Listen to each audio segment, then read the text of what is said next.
بسم الله الرحمن الرحيم سبح لله ما في السماوات وما في الأرض وهو العزيز الحكيم يا أيها الذين آمنوا لم تقولون ما لا تفعلون كبر مقتا عند الله أن تقولوا ما لا تفعلون إن الله يحب الذين يقاتلون في سبيله صفا كأنهم بنيان مرصوص وإذ قال موسى لقومه يا قوم لم تؤذونني وقد تعلمون أني رسول الله إليكم فلما زاغوا وزاغ الله قلوبهم والله لا يهدي القوم الفاسقين وإذ قال عيسى ابن مريم يا بني إسرائيل إني رسول الله إليكم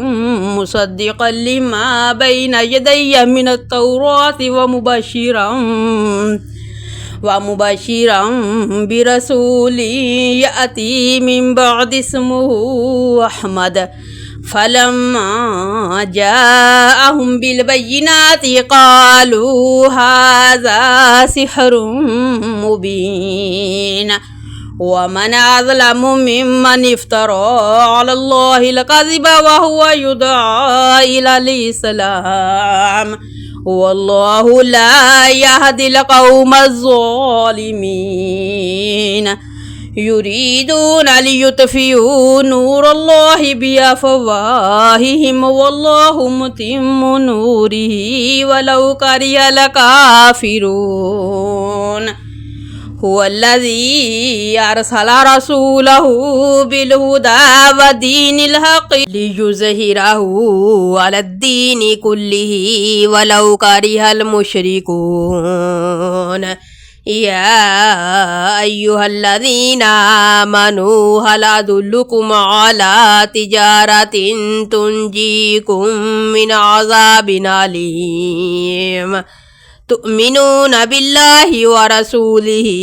وتجاهدون في سبيل الله بأموالكم وأنفسكم